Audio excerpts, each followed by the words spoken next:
Welcome everybody, my name's Ben Lowrey and we're here on the call today with Jada Castellari. How you doing, Jada?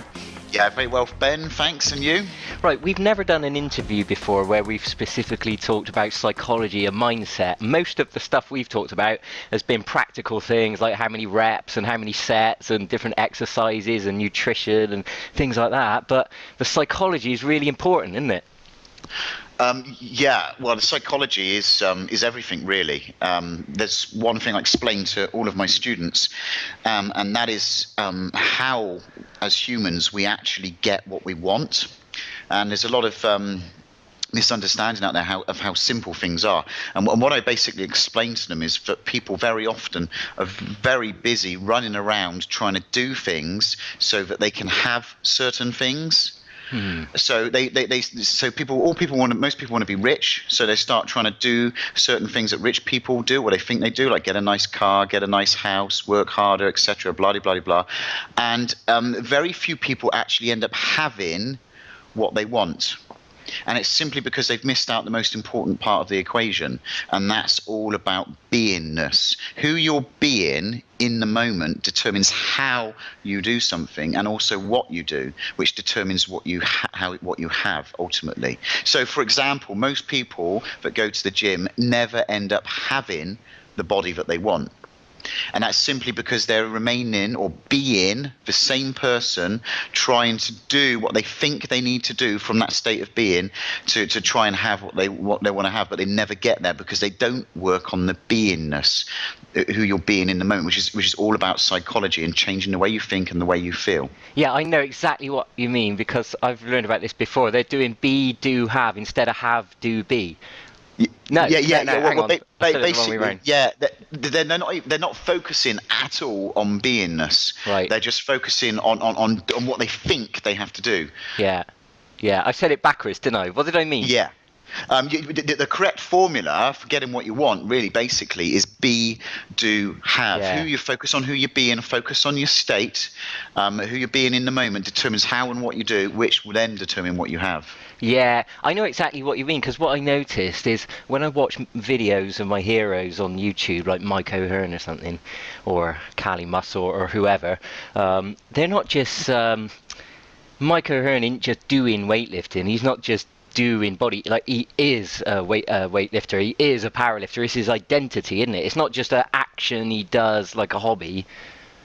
Yeah, because I mean, there's many different levels, which I'm sure we're going to get into in a bit more detail, of beingness and how to kind of like manipulate your thoughts and emotions so that you can actually be the person you need to be in order to have what you want. Because I think it's also quite ironic that the word behave, our behaviors, has the words be and have. Who you're being determines what you have, which is the way you behave. Interesting. Now, I want to pick up just where you're going, but I kind of just want to introduce you to people. So, like, you refer to yourself as a body transformation coach. Is that right? Yeah. Basically, I steer clear of the personal trainer label. Why is that? Because I don't really kind of associate myself with normal personal trainers, not because I don't think there's anything wrong with them in themselves, but what I do is very different. I specialize in the whole transformation, the whole physical transformation, which includes a mental and an emotional and a psychological transformation. You simply cannot transform your body to a high degree without becoming a very different person. Yeah, I'm with you. Could you give us an example? So say a client, maybe you give us a real example of someone you work with or just a hypothetical. Say I came to you and I wanted to transform my body and I'm out of shape, I want to lose some body fat, get some muscle definition. So what's the first line of inquiry that you're going to start with me then? Well, everybody is different, and they're different in their genetic makeup and their body types and how they should be trained. They're different on what they need to work on to begin with and to what degree. So everything's personally tailored. But when it comes to like psychology, it's the same for every person, and that's I start with the desire that they have, and I start with their beliefs. For example, if someone's contacted me and they're interested in going for a transformation, then I know that they have the desire. Okay, they have the motivation to actually to go through this. But my job is to actually increase that desire so that it becomes a burning passion. Oh, right.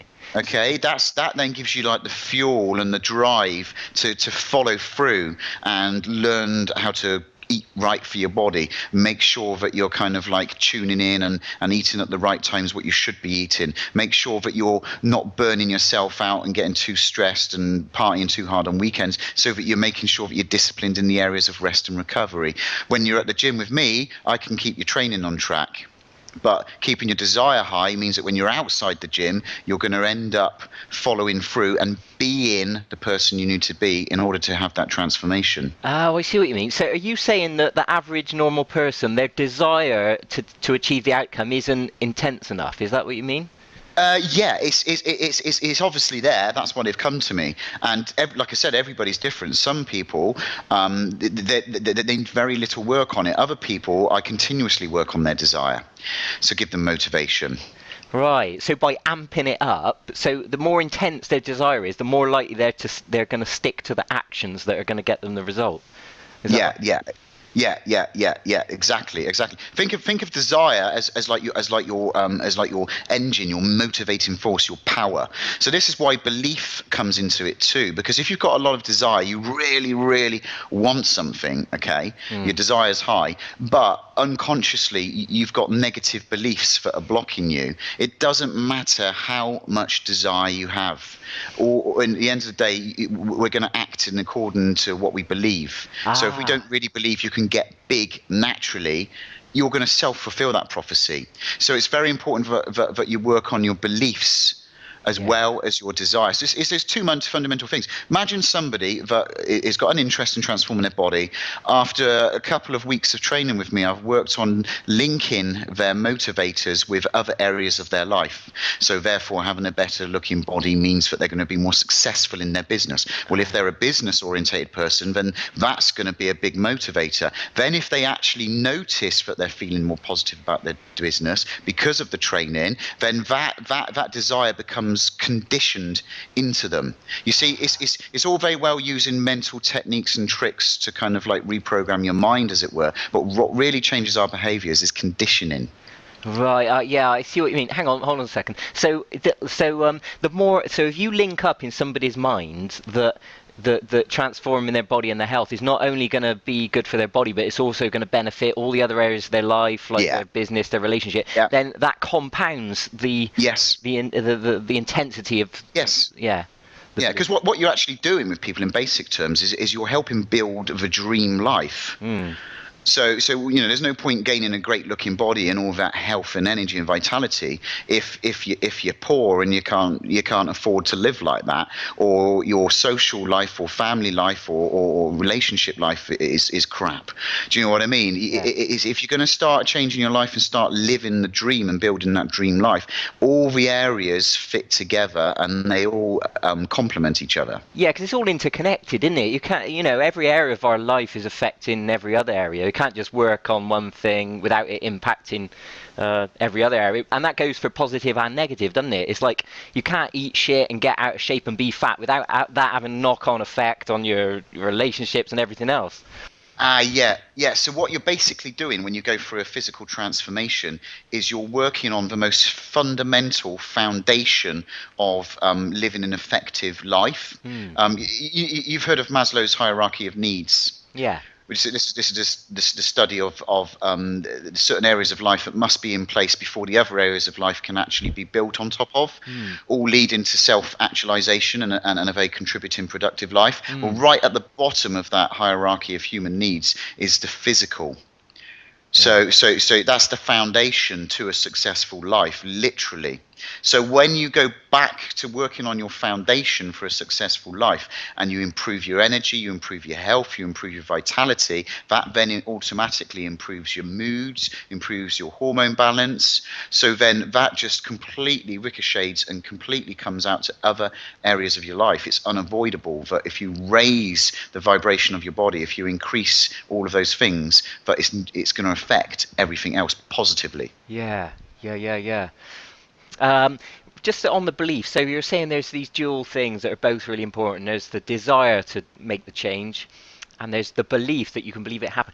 Now, people have got fucked up beliefs. Like a lot of people have got really conflicted beliefs, haven't they? Like, Some people think Yeah. if you're too old, you can't change your body, or if you're too Uh-huh. old, then your hormones aren't going to be sufficient Uh-huh. to make a change. It's like crazy. If people shoot themselves in the foot before they even do anything. Which is why it's so important to spend time with students and kind of find out where they're at, because beliefs do change, and I work on obviously improving them and aligning them with their desire, and kind of digging up those limiting beliefs.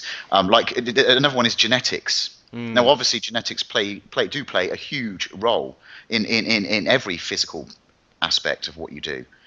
But even if you've got what's quote unquote bad genetics, it doesn't mean you still can't transform your body. It just means that you've not got the genetics of Mr. Olympia. yeah. I just thought of an example. I used to go to the gym in Bedminster, and I remember this guy I used to work out with, and he was always moaning and always down on himself, and he was saying, "Oh, I need to get rid of a bit of body fat now before I get too old, because otherwise it'll be too late and I won't be able to shift it." And I'm thinking, "Fucking hell." Yeah, this is what people do all the time. It's very important, like when dealing with students, is to really listen out for their declarations of truth for what, and that just gives a big signpost as to exactly what they're believing. Yeah, yeah, yeah. Like that guy was a perfect example. Give us some examples of people you've worked with without naming their names necessarily, but what are the type of limiting beliefs that you come across? I mean, the common ones are not really believing that you can look really good naturally. Mm, I mean, that's a really big one. It's a real shame that there's this kind of like huge negative belief out there in the training industry, well, in general, and that's people just don't believe that you can look good naturally, which is absolutely crazy when you actually start looking at natural bodybuilders today. mm. I mean, where we've come with the science of understanding of training and how it all fits together, the science of nutrition and what's available supplementation wise now compared to 50 years ago is mind-boggling. Right, But right. that's a big one. The other one is genetics. People kind of wanting to know where they can actually go, what is achievable. Yeah, Um, Let me have a little think. I'll tell you another one is actually being able to fit it in with their week. right. People some just before they even begin, they go, well, I can't look like that because I can't put the time in, and not necessarily even at the gym. They might say, oh, I can train for 4 hours a week or 5 hours a week or 3 hours a week, but I haven't got time to prepare my food or pay attention to my diet. Yeah, I So see. it affects all areas. I mean, one of the easiest things to do, which I work on with all students as well, is their self-image. What do you mean? Well, everybody has an internal self-image for all areas of their life. For instance, you have an internal self-image of who Ben Lowrey is when it comes to interacting with women. Hmm. You have an internal self-image of who Ben Lowrey is when it comes to business. Yeah. Okay, and you do when it comes to training. So if people start viewing themselves as more of an athlete and more of a bodybuilder while they're working with me, then it kind of speeds things up, Right. because deep down when they go shopping for their food, they go, well, I'm not Mr. Smith trying to get into shape. I'm Mr. Smith who is becoming an athlete, who is becoming a bodybuilder. Yeah. That's what I am now. Yeah. And Yeah. then all the other beliefs are kind of attached to that. Yeah. When you shift the way you view yourself, all the actions follow, don't they? They follow Yeah. in line in line with your identity, like what we started saying right at the start. Which comes back to beingness. Yeah. Yeah. See, this is why, obviously I'm a big fan of Mike O'Hearn, but I just love his mindset. I love his, because he's got such a high standard for his identity. He views himself as a superhero, Superman. Like, I remember I was reading an interview and he said when he was young, he started powerlifting at age 11, and he said he never used to read bodybuilding magazines or anything like that. He used to read comics. He wanted to be a superhero, and his physique Yeah. reflects that because he just views himself Uh-huh. as superhuman.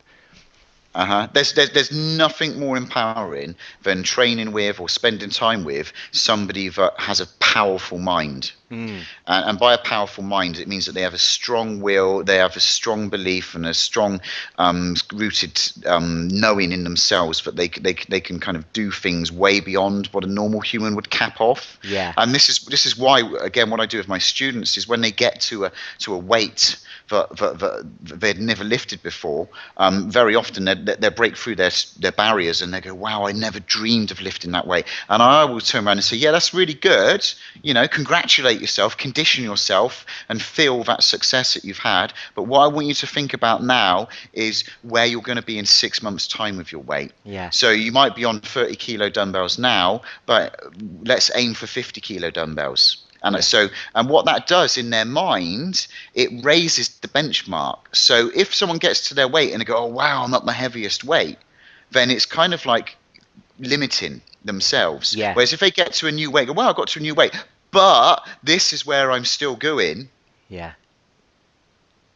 It's a completely different feel. I see. Yeah, you got to be looking ahead to the next level all the time, rather to the than next level. So someone like Mike O'Hearn, his perceptions. I think you were saying the other day of his early training experience was training in a gym with some of the biggest and strongest people around in America at that time. So he was looking at guys squatting 250 kilos upwards, deadlifting 250 kilos upwards, benching on for a couple of hundred kilos. So he was around people that were the strongest around in the country at the time. So his perception of what was heavy was way, way, way, way, way above that of a normal person. Yeah.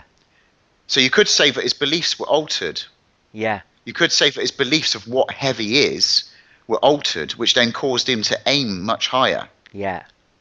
Yeah, absolutely. I'll tell you what I noticed, right? Sat in the sauna at the gym, the different conversation that goes on between the people that are at different levels with their physique. The massive, strong, buff guys, with loads of muscle. There's an entirely different attitude that they've got from just the people that are casually there just because their doctor told them to do some exercise or something. They don't really want to be there, kind of thing. Like the big buff strong guys are just really intense, talking about the weights, talking about the training. The other people that are not really serious about it, they're talking about the bus journey, what was on telly last night, some fight they got in at the weekend. It's because the guy there, the big guy that's already looking good, has got the results. He's already, whether he's done it consciously or unconsciously, it has actually changed who he's being. So he's reaping the rewards now of being that type of person. Whereas the other people are still stuck in their old identity. They're still stuck in being them old selves, trying to do from that perspective of beingness. So they don't get the rewards. So it's not exciting to them anymore. The passion's gone. The desire's gone. Yeah. Which is again why you must keep going back to increasing your desire, finding out what your motivators are, finding out what your values are, linking them together. Keeping that drive going, and then working on your own beliefs of what's possible for you. Now, it's like I say to people, no one ever won a race without believing they could. Yeah, the belief's got to be there. Did you want to add to that? I did, but I completely forgot what I was going to say, so you can edit that bit out. I've been in the gym with you, and we don't just we don't just do the weightlifting. You also do a lot of psychology. You make, I've been in there with you and Joe and Chloe as well, and you make us get in state, and you make us walk around and things like that, and get psyched up. Just give us a little bit of explanation as the importance of that. Well, like we're saying, the state of being is who you're being in the moment. And for anybody that's not quite 100% certain on what a state is, your state of being is where you are mentally, emotionally, and physically at any one moment in time. So, for example, the state that I teach my students to start to cultivate is when they're about to do a heavy lift or do some serious training, is the state of self-belief and determination and power. So when you're in a state where you're feeling really powerful, and you're really determined, and you really believe that you can lift the weight you're about to lift, that's the perfect state for training. And like I explained to everybody, whatever state you get into, you can increase the intensity of that state. So, for example, you can be happy, or you can be really happy, or you can be mega happy. So whatever state you learn to get into, you can learn to amplify that and increase that. So if you've experienced states where you feel powerful and determined, then you can actually increase that state and feel really fucking powerful, really fucking determined. And then what you do from that state will actually be a representation of who you're being in that moment. So you can get people to draw from other experiences they've had where they feel powerful, etc., and bring that into the lift they're about to do. Can you? Yeah, it's many techniques to changing your state and to teaching people to cultivate this kind of beingness of who they need to be. And like I said, it's all dependent on the individual. Like some people, they have a background where it's very easy for them to draw on events where they've had to be really determined, competitive, and full of power. Hmm. For other people, sometimes they've never even experienced states like that at all. Yeah. So then it can be a bit harder to try and induce into somebody or try and teach them to be a certain way if they've never been anything like that before in the past. Yeah, I see. Yeah, yeah. Um, Something else I was thinking of. I was chatting to someone the other day, and they were saying about how a lot of people get into weightlifting and exercise because they had some kind of like traumatic, negative experience in their life, Mm. and they need it's almost like therapeutic. They needed something to focus on, or something to feel good about themselves, and just improve the way they were feeling. And there's like in life there's desperation and inspiration, isn't there? Sometimes it's a Yeah, combination of the two that can motivate you to yeah. do something. And I relate to that. There's been times where it's been slightly more desperation that's making me do something, and then there's other times where it's more inspiration. But what have you got to say about that? Has that played a part with what you've done? Yeah, I mean, goes back to like internal motivators, why people come to me in the first place, and I've gone through my own evolution of motivators. I mean, I'm not going to lie to you. Early on in my training career, I was driven by what would be termed negative energy, I guess, to turn it around and put it into my training. Yeah. Okay. And as the years have gone on, and especially in recent years, that's all. Anything that was negative in my past has kind of dissolved and melted away. So Yeah. it's like I have to find new motivators now. I've got no issues with trying to be big for the sake of protecting myself. Yeah. Which years ago that was part of a motivator for training and for being big. Are you saying that's no longer such a factor?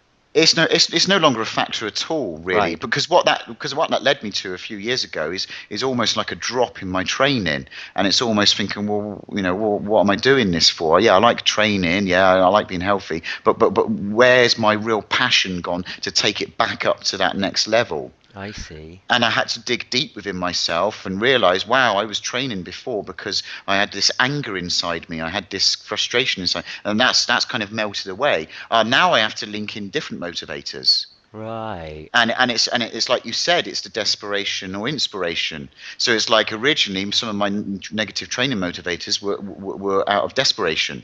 Yeah, yeah, I can relate to that too. I think I'm similar, even though I haven't been weightlifting anywhere near as long as you have. I think I started off on I wasn't very happy and I was kind of frustrated, and it was, it just made me feel better to go to the gym and lift weights. It was just therapeutic. And then Yeah. over time, as I got into it and started developing an identity around that, I let go of those original negative things, and it's become just more of a positive, forward looking thing in my life now. So it's a similar, parallel with me. Yeah, I mean, really, what I found is it comes down to something very basic, and that is self-love. What do you mean? Okay, if you start training and your motivators are turning the negative into positive, that is absolutely brilliant. Mm, That's what I did early on in my career. Um, but that's not really driven by self-love. That's kind of driven by desperation and frustration. So you put that negativity into your training, which you do turn a negative into a positive. But like I said, when you address those issues within yourself and they dissolve away and you get over them, the new motivators then are far more positive. So it's going to make your life better in all areas. It's going to make you feel better. It's going to improve. To actually move in that direction of positivity, you actually have to have deep self-love for yourself. yeah, what do you mean? Just expand on what you mean a little bit. Many people are kind of brought up, whether they realize it or not, in a world where they're kind of taught it's wrong to think of themselves and look after themselves to a high degree. You look at most people's lives, you look how they eat, you look how they live. They're clearly not loving themselves. Mm, yeah. They're not putting themselves on. Then you look in contrast, you look at, say, someone like Mike O'Hearn. Now, he's living a beautiful life, he's living a dream life. He certainly has no issues with self-love. Mm, So what I've seen a lot of big guys which are training with the motivators, which have been negative, which get them big and put the energy into their training, but then they get to a stage where they haven't addressed their self-love issues. So yeah. instead of like turning their training then into even more of a positive and reflecting outward into other areas of their lives, Mm, they can be stuck in the negative training motivators, and it's simply because they're not coming round to self-love. Somebody that lives for themselves, in terms of making their life better, improving their lot in life, improving how they feel about things. That comes down to self-love, and a lot of time, a lot of people are actually missing or lacking in total self-love. yeah. Yeah. Yeah, yeah, yeah. So what's the way that you've improved your self-love then in terms of, psychological exercises or things you've done? It's a kind of slow, gradual process over years, and it's kind of becoming aware of negativity in yourself Mm, bit by bit, and kind of revealing layers. And it's kind of coming back to self-respect, and working on yourself as well. I mean, I do a lot of meditation, mm, which when you go into meditation, you have to kind of dive into deeper parts of yourself that we sometimes like to avoid, yeah. like uncomfortable emotions, uncomfortable thoughts and feelings about certain situations. So actually wanting to dig into that and root it out and overcome it, that again comes back to self-love. Yeah, I see what you mean. A lot of people just aren't willing, they don't want to confront all that, do they, No, it's like if you're going to go for a transformation, if you take somebody and they haven't been training, they've let their health slip, they're in their mid 30s, early 40s, whatever, and they're just realizing that their health is seriously going in the wrong direction. Mm, Taking that person for a transformation, um, over whatever period of time, is going to involve them coming to a point where they really start living for themselves. If somebody's let their health get to a bad point, if they've let their energy levels drop, if they are putting shit into their body, they're not loving themselves. mm, yeah, And like, for example, very often we see people that kind of strive for success, financially, and they're even sacrifice their health, and they get to a point and they think, shit, man, I've got this nice car, I've got this nice place to live, and I've got this, business career, whatever, but I look shit and I feel shit. mm, I Do you know see. what I mean? It's because they've gone for that outside, thing to make themselves feel better. They've gone chasing for the thing outside of them. So what Yeah. training and transforming your body does, it brings you back to the internal. Yeah, I'm with you. Yeah. So that's the crux of it. That's what it all boils down to, the self-love. Like if you can get that sorted out or at least work on it and It's what improve it it. all comes down to, Ben. It's what it all comes Yeah. down to. You can give people the tools, the techniques, the motivation, the encouragement, and you can give them everything. But if they've got something deep down within them, some self-love issues, or self-respect, or anything along those lines, it doesn't matter what you give them. They're not going to follow through to the end. Yeah, right. It's like I once heard, one of my mentors. He trains, millionaires and billionaires. He's one of the highest in the industry in what he does. And he said the other day, he said what struck him once he moved up to that bracket of clientele was that every single one of them had a very huge, almost overinflated sense of deservability. Right. Right. So And that's self-love. yeah. If you really love yourself, you deserve perfect health. You deserve a great, loving, fulfilling relationship. You deserve great friends. You deserve not to be in poverty. You deserve to be living a fulfilling, constructive, productive life of Yeah. contribution. Yeah, yeah. Everybody does, but I'm with not you. everybody loves themselves. So the reason they've succeeded at such a high level in their career and their business is in part going to be because of their good self-image and their good relationship with themselves. Themselves. That's And, correct. and your mate has noticed that when he's training with them, they've got a good quality view of themselves. Yeah. Yeah. Yeah, Yeah. yeah, And people will, I'll give you another example of fucked up beliefs, right? I had this friend, and she's a pretty intense feminist, right? And she sent me a message one day saying, Ben, oh, I fancy coming to the gym with you, sort of do some sit-ups, try and work on my abs, whatever, this and that. And I was like, yeah, sure, no worries, just come along kind of thing, whatever. And then she was like, oh, actually, no, that's not very feminist of me, and is it? Because she's got all these conflicting beliefs that, like, if you go to the gym and work on yourself, then that's vanity, and then that's sort of playing yeah, into it, and that's not feminine. And she got all these confused, mixed up, yeah, muddled up beliefs about what it means to be a woman, kind of thing. And I thought, yeah, Jesus Christ, what a yeah. catastrophe of beliefs. Which is why it really helps to have a coach slash mentor to kind of make you aware of those aspects of yourself. I Yeah, mean, I have people around me that make me aware of, like you said, sometimes conflicting beliefs. yeah. Yeah. Yeah, and it is difficult to see it in yourself, isn't it? Because it's in your own blind spot. It's really Yes. important to have good quality friends that you can trust Yeah. to be honest with you and call you out on things, innit? I mean, this is the thing with this is the nature of belief systems. If you think of a belief as a program, literally like a computer program that's running. Yeah, Now, whatever belief you have, it has several mechanisms. Negative beliefs, and I call negative not as in good or bad. I mean negative as in the truest sense that negative belief will keep you limited. A negative belief will keep you less than what you could be. A limited belief cuts you off from and separates you from things. yeah, So that's what I mean by negative. So negative beliefs actually automatically reinforce themselves through mental justification.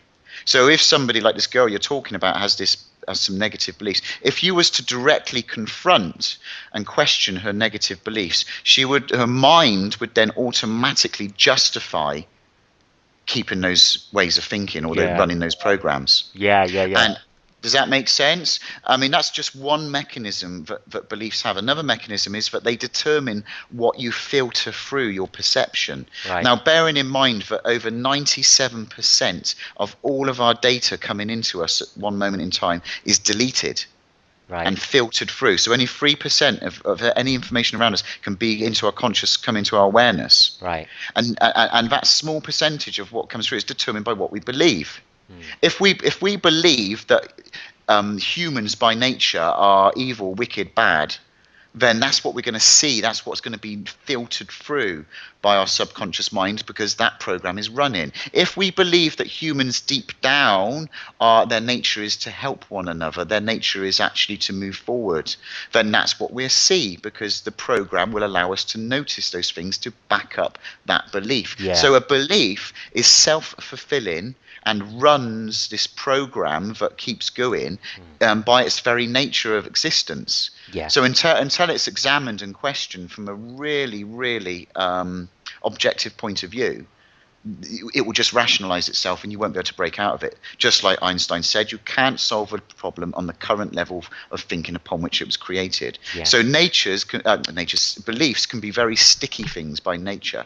Yeah, because you'll always find the evidence to support whatever it is you believe, because there's abundant evidence all around for everything, isn't there? And Absolutely, man. I mean, a good example is my own journey. When I originally came off taking steroids nearly 10 years ago now, I had a little bit of difficulty actually believing I could achieve naturally, and could I look as good, and could I be just as big and ripped, and could I still improve my physique naturally? And I can remember feeling a bit crappy about it and thinking, I don't know if I can. And I went on the internet to try and look for natural bodybuilders, and all I found were these skinny people.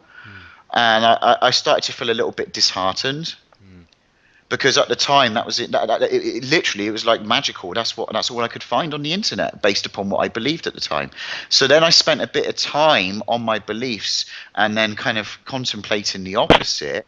And then I did another search on the internet, and it was like the opposite. All of a sudden, I found these huge natural bodybuilders. so you And then changed your perception. You worked on yourself, and yeah, then the world, yeah. what you were seeing, the evidence was different.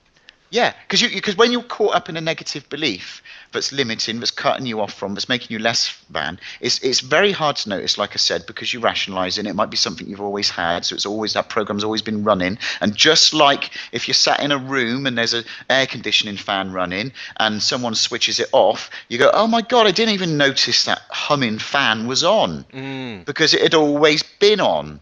And it's not till it goes off that you notice it. And that's like negative beliefs. It's not till they go that you even realize that they were there. Yeah, right. So everything we believe, like if we believe women moan, we'll Yeah. notice the evidence Yeah. that supports that. That generalization will become our truth. If we believe that we need steroids to get muscly, then we'll only That notice the that will evidence that will become our support truth. that, and we'll be Yeah. skeptical. Because I notice how skeptical people are about, like Micah Hearn being natural. I mean, Natural. I Yeah. got no idea. I don't know what he does or doesn't do. I got no idea. But I tend to, but he seems like an honest guy. I tend to believe what people say. I don't think he's lying. But I've noticed Huh? that, guys have got this bias to be skeptical, but it's just because their beliefs, just because they don't believe it's possible. They Yeah. just can't believe it's possible to get that Yeah. big.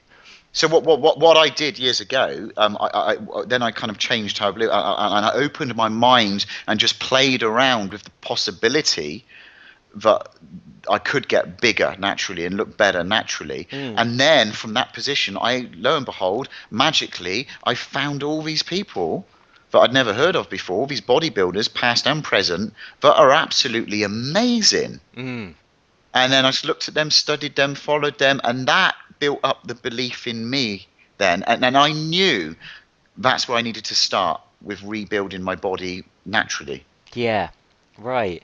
Let's just go a little bit deeper and just stay on this steroid topic because it is a big topic for guys that are into bodybuilding. And I know you done a long interview with a guy, didn't you? So let's just dig into this a little bit. What would you say to people that are considering using steroids, or maybe they have been using steroids, and let's go. Well, on that subject, I don't really judge anyone. I've got friends that take steroids, I've got friends that don't. And if somebody's built an amazing physique, if they've taken steroids or not, they've still put in way more work, way more effort, way more determination, way more intelligence into their training, eating, diet, rest, and nutrition than somebody anyway. So very often, if people come up to me and they kind of start asking about steroids, I start asking them about what they believe is possible. And I would say 9 times out of 10, if they're thinking about taking steroids, they have a real negative belief over what they can achieve naturally. Mm. So it depends on the person, where they are, but most of the time, people are too quick to want to take steroids because they think that's the answer. Because again, it links onto the belief that they see someone big, they see someone good, they hear they take steroids, and then they automatically believe you cannot look good without them. Mm. So if they're going to come from that perspective, I just say, look, mate, if you can't build muscle, if you can't get ripped, if you can't look better, if you can't train or get stronger, naturally, taking steroids is not going to be the answer for you. Mm. Yeah. Because I can guarantee you, the guys that are taking steroids that look amazing, that look good, yeah, they'd be a bit smaller when they come off the steroids, but they would still look really good. They would still train really well. Yeah. I mean, Dorian Yates is a great example. That Dorian Yates, at the age of 50, he's been natural now for quite a long time. But where his physique is now naturally is amazing. Mm. Yeah, he's not. He's a good few stone off of the absolute monster he was when he was taking steroids, but he still looks absolutely amazing. Rock hard, low body fat, very muscular. Mm. He reckons that his strength is pretty much the same as where it's always been. Mm. I remember saying to you, like, the best way.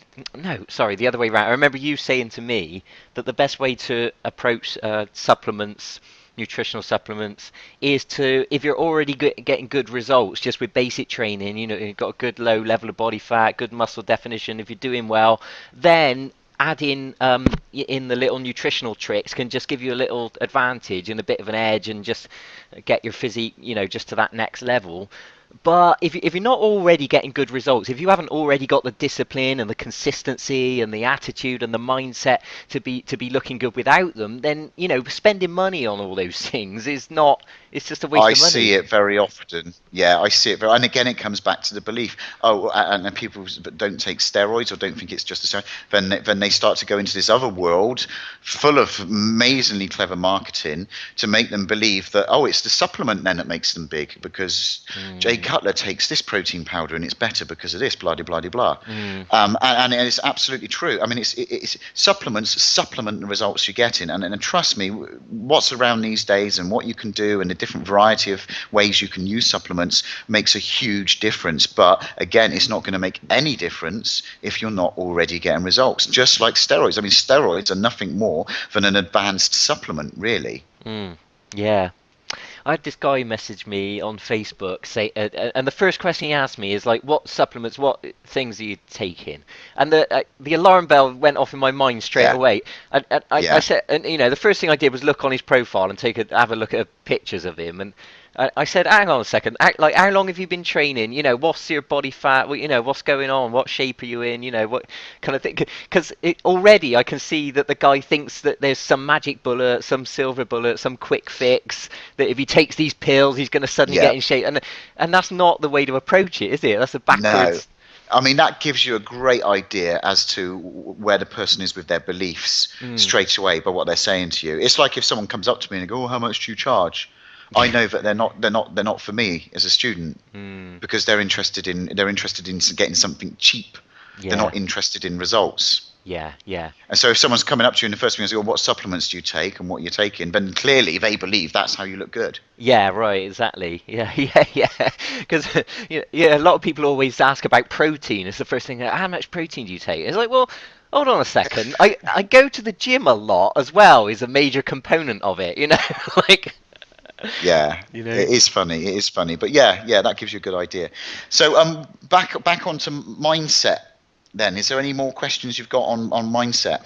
Well, I was just going to ask you. I remember you telling me you work with there's certain types of clients you prefer, and you explained to me the reason why you prefer certain types of clients. Can you just tell us about that? Yeah, as I've evolved and have kind of like improved my game, as it were, I attract and do have a particular type of client, and they all have similar things in common, and that is that they're already successful in other areas of their life. Hmm.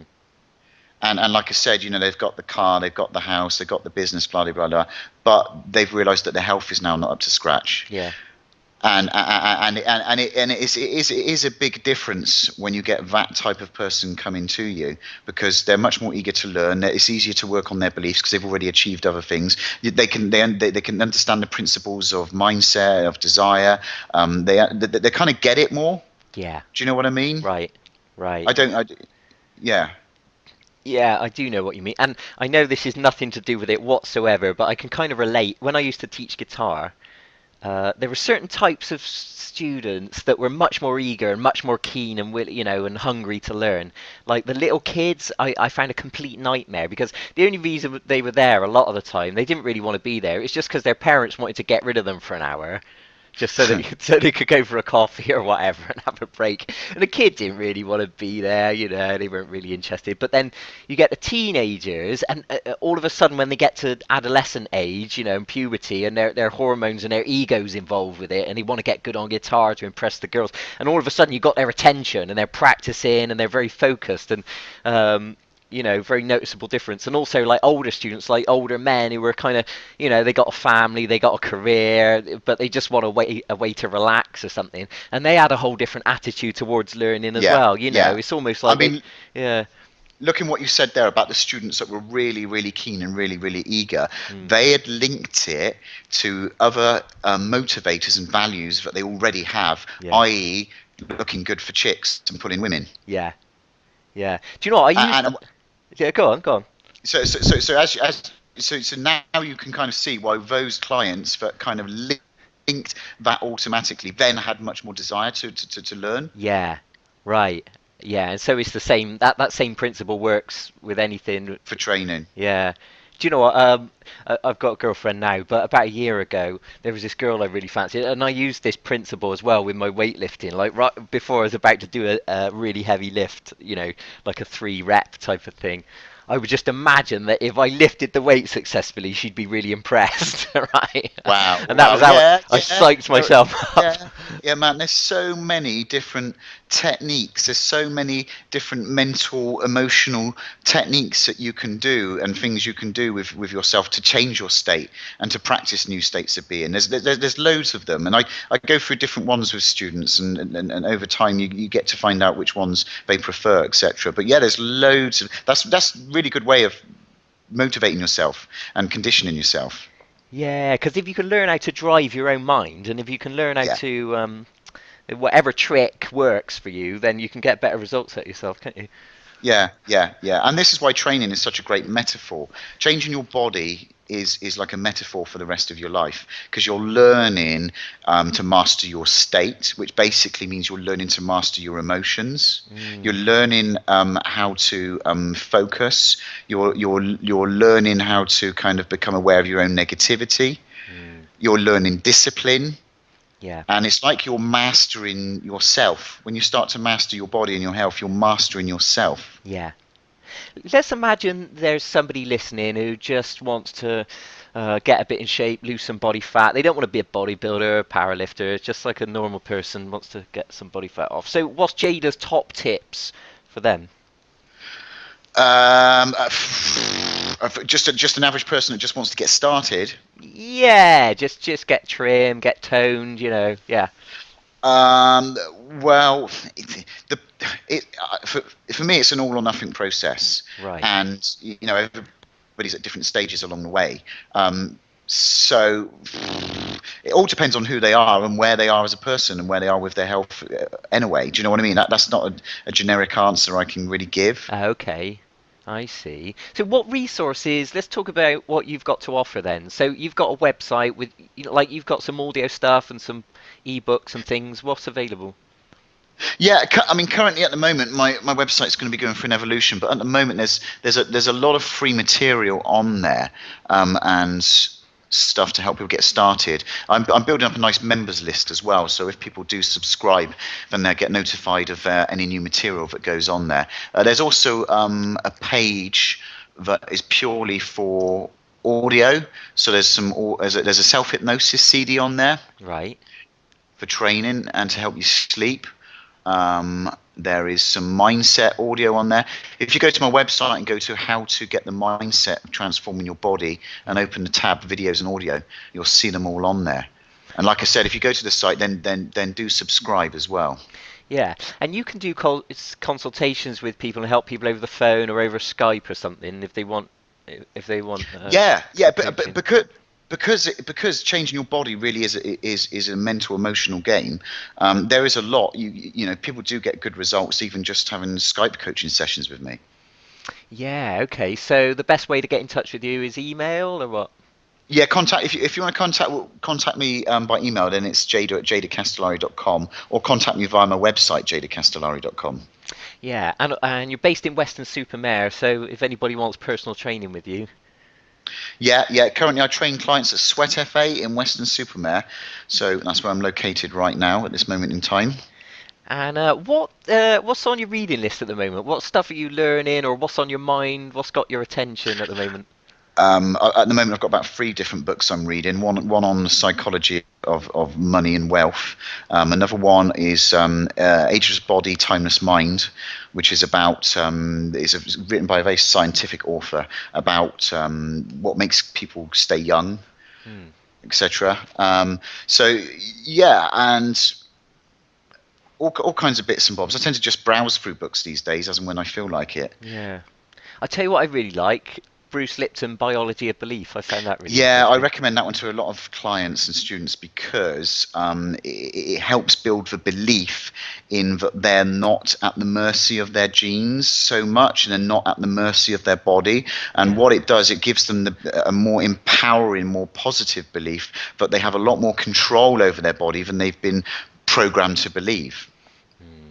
Yeah. And that's an excellent read. Recommend that one. Yeah, most people under it. Yeah, it really emphasizes the importance of beliefs and the literal physical impact it has on your cells and your biology. Yeah, yeah, Um, yeah. not just as a concept, but literally impacting the cell biology. Really Yeah, interesting. I mean, you see this phenomenon with belief and minds over the body with people that have injuries, and people that have injuries that always talk about their injuries and then identify with their injuries. It's like they're getting something from their injuries. They're Mm, getting some attention. They're getting some sympathy on an unconscious level, or it's helping fulfill some other prophecy about themselves. And they never really get over their injuries, or if they do, they then get another one. mm. And versus people that might get a little bit of a niggle, a little bit of injury, and they don't talk about it, and in their own mind they just tell themselves it's going to get better. They do what they need to do to fix it, and then they get on with it, and it heals itself. Yeah, yeah. And what's And your there's completely different beliefs yeah, yeah. creating two different outcomes. What's your goals for the next couple of years then? What you doing? I just want to improve and kind of like really go to town with students I've got and up and coming students. I want to be doing another bodybuilding show next year as well, Oh, another natural bodybuilding show. And even though my physique is at a standard where most people would be more than happy, I kind of feel like I want to really go to town on my own body and kind of take it to the next level too. hmm. Which means doing all of this values, mindset, motivation stuff on myself, which is what part of the bodybuilding show will incorporate. What do you mean it will incorporate it? Well, to get to where I want to with the bodybuilding show, I'm going to have to increase my motivators. So rather than just turning up slightly improved from last year, if I want to turn up significantly improved, then I'm going to have to kind of like pay attention to my motivators, work on my beliefs, and just really, really go to town on myself. Right, so increase the desire and the belief in yourself. Yeah, yeah, yeah, yeah, yeah. Yeah. Wow, I'm gonna go and do the same. I mean, Good. I don't mean I'm gonna enter a show, but I'm gonna work on my beliefs and desires. Yeah, cool. Do you have any more questions then? Not no, I don't think so. I kind of unless there's I anything mean, it'd be specifically. interesting. Sorry, it'd be interesting anyone that is listening to this to kind of comment if they do have any questions. Hmm. Yeah. They can put it because we're gonna post it. I'll put it on. It'll be on our websites and it'll be on YouTube, so people can comment or put it on Facebook or anywhere really.